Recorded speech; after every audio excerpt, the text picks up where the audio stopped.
ଏକ ରିସର୍ଚ୍ଚ ଅନୁସାରେ 19 ବର୍ଷ ବୟସ ଗୋଟିଏ ଏମିତି ବୟସ ହୋଇଥାଏ ଯେଉଁ ବୟସରେ ଅଧିକାଂଶ ପୁଅ ଓ ଝିଅମାନେ ପ୍ରଥମ ଥର ଶାରୀରିକ ସମ୍ପର୍କ ବନାଇ ନେଇଥାନ୍ତି।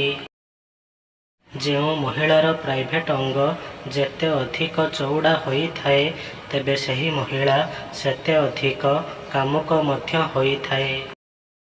ଯେଉଁ ପୁରୁଷଙ୍କ ଭିତରେ ଏହି ଖାସ୍ ଅଭ୍ୟାସ ଥାଏ ମହିଳା ବହୁତ ଜଲ୍ଦି ଶାରୀରିକ ସମ୍ପର୍କ ବନାଇବା ପାଇଁ ତାଙ୍କ ପଛରେ ପଡ଼ିଯାଇଥାଏ ତେବେ ସେହି ଅଭ୍ୟାସ ହେଉଛି କେବେ ବି ତାଙ୍କର ଇଚ୍ଛାକୁ ଅଧୁରା ନ ରଖିବାର ଅଭ୍ୟାସ।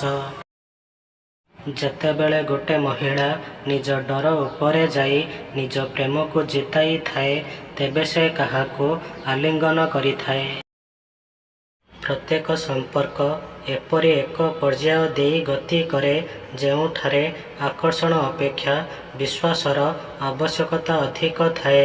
ସେହି ସମୟରେ ବଡ଼ ପ୍ରତିଶ୍ରୁତି ନୁହେଁ ବରଂ ଛୋଟ ଛୋଟ ପ୍ରତିଶ୍ରୁତି ହିଁ ସମ୍ପର୍କକୁ ବଜାୟ ରଖେ।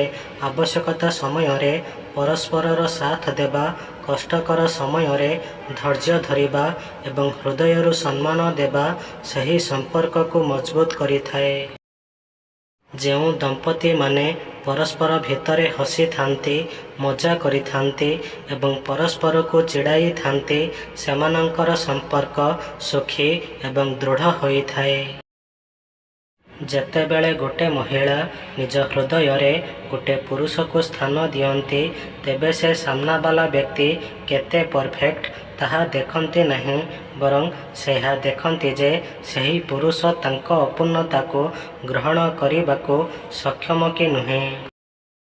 ଅଧିକାଂଶ ଅଧିକ ବୟସର ମହିଳାମାନେ ସେମାନଙ୍କ ଠାରୁ ମାନେ 17ରୁ 22 ବର୍ଷର ପୁଅମାନଙ୍କ ସହିତ ଶାରୀରିକ ସମ୍ପର୍କ ରଖିବାକୁ ସବୁଠାରୁ ଅଧିକ ପସନ୍ଦ କରିଥାନ୍ତି।